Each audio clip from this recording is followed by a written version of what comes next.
Ada sebuah anekdot yang sangat menarik. Pada suatu hari, seorang pemuda bernama Rahmat mengunjungi seorang biksu, dan meminta izin untuk membacakan beberapa kalimat, yang secara diam-diam dia mengutip dari hadis Nabi. Biksu itu menanggapi, "Sangat baik, saya senang untuk mendengarkannya." Rahmat kembali membaca beberapa kalimat, kemudian berhenti sejenak, dan melihat reaksi biksu tersebut. Biksu itu tersenyum dan berkata, "Siapapun yang pernah mengucapkan kalimat-kalimat ini, pasti telah mendapatkan pencerahan budi." Rahmat merasa senang, dan meneruskan membaca. Biksu itu kemudian berkata, "Orang yang mengucapkan ajaran ini, benar-benar layak disebut sebagai penyelamat dunia." Rahmat semakin gembira, dan terus membacakannya kepada sang biksu. Kemudian biksu itu berkata, "Kata-kata itu, disampaikan oleh seseorang yang memancarkan cahaya ilahi." Sukacita Rahmat semakin meluap-luap, ia pamit mohon diri. Dia berencana untuk kembali, dan meyakinkan biksu tersebut agar mau menjadi seorang muslim. Malamnya, ketika tidur, Rahmat bermimpi bertemu dengan seorang waliullah. Dengan bangga Rahmat berkata, "Syekh, saya berhasil membuat seorang biksu mengakui bahwa Nabi Muhammad adalah Rasul Allah." Sang wali tersenyum dan berkata, "Lalu, apa gunanya hal itu bagimu, selain semakin memperbesar ego diri dan ego keislamanmu?" Pesan dari mimpi tersebut mengajarkan, tujuan dari beragama, bukanlah semata-mata untuk memperbesar ego diri atau ego keagamaan. Dr. Zakir Naik sering berdebat dengan para ahli apologet Kristen, ataupun warga Kristen, karena terdapat perbedaan yang sangat jauh tentang konsep ketuhanan. Namun, Dr. Zakir Naik sangat jarang sekali berdebat dengan pemeluk agama Buddha, karena, walaupun Buddha tidak memiliki konsep ketuhanan, umat Buddha memandang Tuhan hanya sebagai alegoris, yang mana hal ini sangat mirip dengan pandangan Islam, khususnya kaum Sufi. Dr. Zakir Naik dalam bukunya mengatakan, konsep ketuhanan yang diajarkan dalam agama Buddha, sangat mirip dengan konsep ketuhanan dalam Islam. Dalam keduanya, Tuhan dianggap sebagai satu-satunya pencipta alam semesta, dan tempat meminta pertolongan dalam segala hal. Sekarang, kita akan menyimak sejarah antara Buddha, Nabi Muhammad, dan agama Islam, yang dilihat dari perspektif yang lebih luas, dan tidak hanya terfokus pada konversi atau kebenaran agama.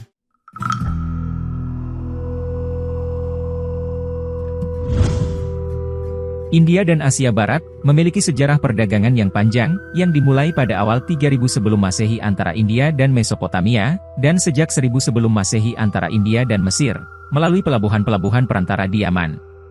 Hubungan dagang antara kedua wilayah ini terus berkembang dengan munculnya komunitas pedagang India, baik Hindu maupun Buddha di beberapa pelabuhan laut, dan sungai utama di Asia Kecil, Semenanjung Arab, dan Mesir.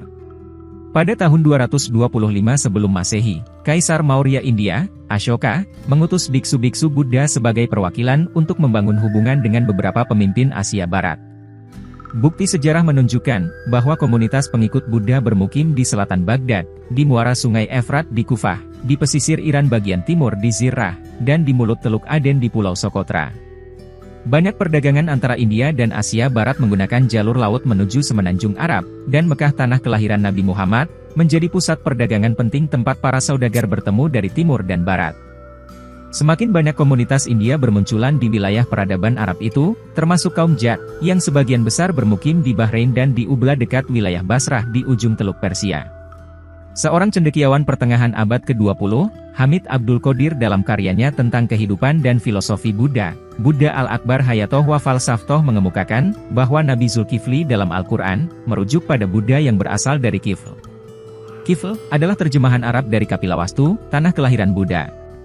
Dia juga menyatakan, bahwa sumber Al-Quran untuk pohon ara, juga menunjukkan Buddha yang memperoleh pencerahan di bawahnya. Bukti sejarah lainnya adalah, rekonstruksi abad ke-10 tentang sejarah awal Islam, Tarikh atau Bari, yang menyebutkan kelompok India lain yang muncul di Arab, Ahmara, atau orang-orang berpakaian merah dari Sin. 3 dari mereka, secara tertulis menjelaskan ajaran-ajaran filosofis kepada orang Arab selama beberapa tahun pertama zaman Islam. Sehingga, setidaknya beberapa pemimpin Arab mengenal agama Buddha, sebelum mereka meluaskan Islam di luar Semenanjung Arab. Dalam Lalita Vistara, sebuah kitab suci Buddhis Mahayana yang mengisahkan perjalanan hidup Siddhartha Gautama sebelum menjadi Buddha, terdapat kisah mengenai sebuah pertemuan antara Buddha dan seorang utusan Arab yang bernama Dharmaraja. Dalam pertemuan tersebut, Dharmaraja menyatakan rasa kagumnya kepada Buddha, dan menyatakan keinginannya untuk mengikuti ajaran Buddha. Sementara itu dalam Divyavadana, sebuah kitab suci Buddhis Mahayana yang berisi kisah-kisah kehidupan Buddha dan para muridnya, di dalamnya terdapat kisah mengenai kunjungan dua orang utusan Arab dari Yaman ke kota Magadha, India, pada masa pemerintahan Raja Ashoka pada abad ketiga sebelum Masehi. Dalam kisah tersebut diceritakan, bahwa kedua utusan tersebut bertemu dengan Buddha, dan mengambil ajaran darinya. Ada pula yang mengklaim, bahwa dalam kitab Sirah Nabawiyah karya Ibnu Hisham, terdapat kisah di mana Nabi Muhammad berdiskusi dengan biksu Buddha yang datang ke Mekah. Setelah saling memperkenalkan, mereka mulai berbincang-bincang tentang ajaran agama masing-masing. Dalam diskusi tersebut, Nabi Muhammad menyatakan rasa kagumnya terhadap ajaran agama Buddha, terutama mengenai nilai-nilai kebaikan dan perdamaian yang dipegang teguh oleh agama tersebut. Nabi Muhammad juga menekankan pentingnya menjaga perdamaian dan toleransi antar umat beragama yang berbeda. Sementara itu, biksu Buddha tersebut juga menunjukkan rasa kagumnya terhadap ajaran Islam, khususnya mengenai keikhlasan dalam beribadah, dan pentingnya menegakkan keadilan sosial. Kemudian dalam kitab tafsir Al-Quran Al-Azim karya Ibnu Katsir, terdapat kisah tentang Nabi Muhammad yang memberikan perlindungan kepada sekelompok biksu Buddha yang melarikan diri dari penganiayaan di India. Kisah tersebut menyatakan, bahwa Nabi Muhammad memberikan mereka tempat tinggal, dan kebebasan untuk menjalankan ajaran agama Buddha mereka di wilayah Madinah. Penganiayaan terhadap agama Buddha, terjadi di India pada masa pemerintahan beberapa raja Hindu pada abad ketiga hingga kelima Masehi, seperti Raja Pushyamitra Shunga dan Raja Shashanka. Pada masa itu, agama Buddha dianggap sebagai ancaman bagi agama Hindu yang dominan, dan para biksu Buddha sering menjadi sasaran kekerasan dan penganiayaan. Oleh karena itu, banyak biksu Buddha yang melarikan diri dari India dan mencari perlindungan di wilayah lain, termasuk di wilayah Arab. Kitab Sulalat Al-Salatin, atau yang juga dikenal dengan nama Sejarah Melayu, adalah sebuah karya sastra Melayu yang ditulis pada abad ke-15, dan menjadi salah satu karya sastra yang penting dalam sejarah Melayu. Dalam karya tersebut, terdapat kisah mengenai kunjungan sekelompok biksu Buddha dari kerajaan Sriwijaya ke Mekah, untuk bertemu dengan Nabi Muhammad pada abad ke-7. Dalam kisah tersebut diceritakan, bahwa seorang raja merasa bimbang atas agama yang ia anut, dan berencana mencari jalan hidup yang baru. Raja kemudian mendengar, bahwa di luar negeri terdapat seorang nabi yang memiliki agama baru, yang mungkin dapat membantu raja menemukan jalan hidup yang cocok untuk dirinya. Raja kemudian memutuskan untuk mengirimkan sekelompok biksu Buddha dari Sriwijaya, untuk mencari dan bertemu dengan Nabi di Mekah. Setelah sampai di Mekah, biksu-biksu tersebut bertemu dengan Nabi Muhammad, dan memberikan hadiah berupa seekor gajah putih dan mutiara. Dalam kisah tersebut, Nabi memberikan petunjuk kepada biksu-biksu tersebut, lalu akhirnya mereka masuk Islam. Meskipun kisah-kisah ini tidak sepenuhnya dapat diverifikasi kebenarannya, namun cerita ini menunjukkan adanya interaksi antara agama Buddha dan Islam di wilayah Asia Tenggara pada masa lalu. Abu Raihan Al-Biruni, seorang sejarawan Muslim terkenal pada abad ke-11, terkenal karena perjalanannya ke India selama 13 tahun. Selama tinggal di India, Al-Biruni mempelajari budaya dan ajaran bangsa India, serta mempelajari teks-teks Sanskerta.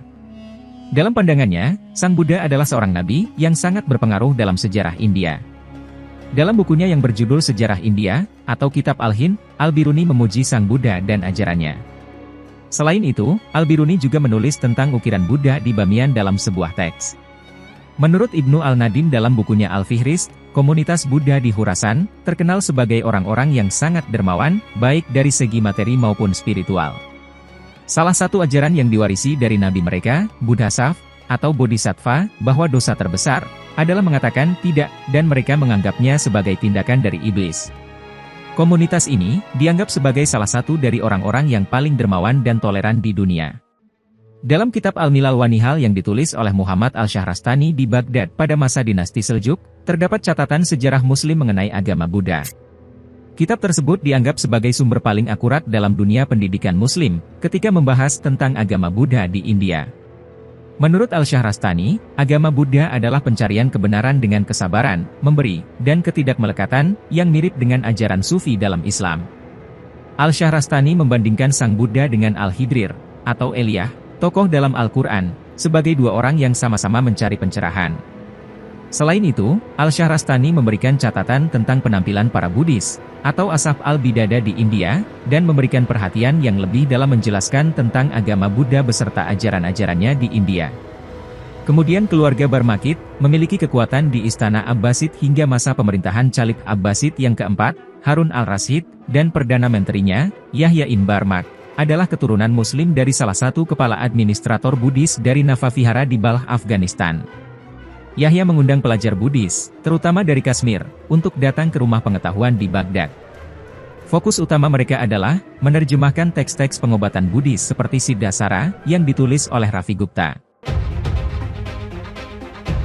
Johann Elvershoek, seorang profesor sejarah Asia Tengah dan Timur Jauh di Universitas Notre Dame di Amerika Serikat dalam bukunya Buddhist and Islam on the Silk Road mengatakan, kedua agama ini memiliki pengaruh yang kuat di daerah jalur sutra, dan terdapat banyak contoh tentang bagaimana kedua agama tersebut saling mempengaruhi satu sama lain dalam seni, arsitektur, dan kebudayaan.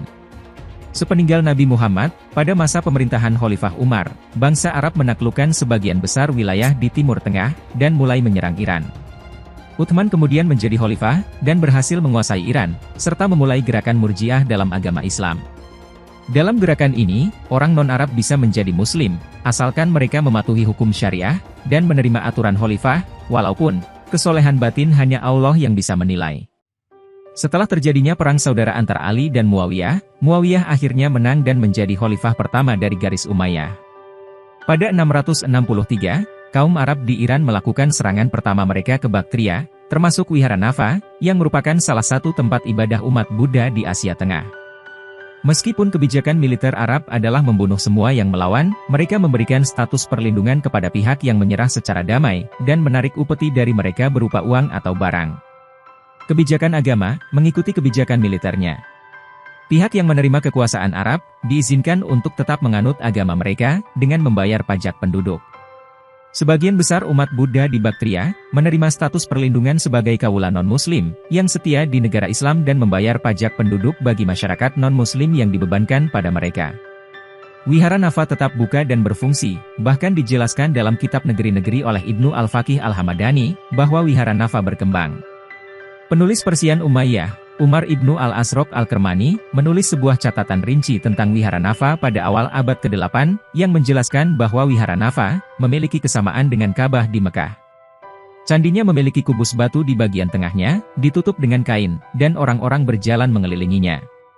Kain yang menutupinya selaras dengan adat Iran untuk menunjukkan penghormatan, diberlakukan secara sama terhadap patung Buddha dan candi, dan berjalan mengelilingi tempat ibadah, adalah cara umum ibadah umat Buddha. Meskipun demikian, gambaran Al-Kermani menunjukkan adanya sikap terbuka dan hormat kaum Umayyah Arab dalam upaya memahami agama-agama non-Muslim, seperti Zarathustra, Kristen Nestorian, Yahudi, serta Buddha, yang mereka temui di wilayah taklukan baru mereka. Meskipun kaula-kaula yang berstatus dilindungi memiliki kebebasan beribadah, beberapa oknum pegawai pemerintah yang kejam, melarang mereka membangun kuil atau gereja baru. Namun, mereka yang datang untuk sembahyang Jumatan di masjid, kadang-kadang menerima hadiah uang. Pada masa-masa setelah itu, banyak orang yang memutuskan untuk pindah agama Islam, karena ingin menghindari pembatasan atau penghinaan, serta mendapatkan keuntungan keuangan dan sosial. Proses perpindahan ke Islam pada masa itu, utamanya merupakan urusan luar, sesuai dengan adat Murji'ah.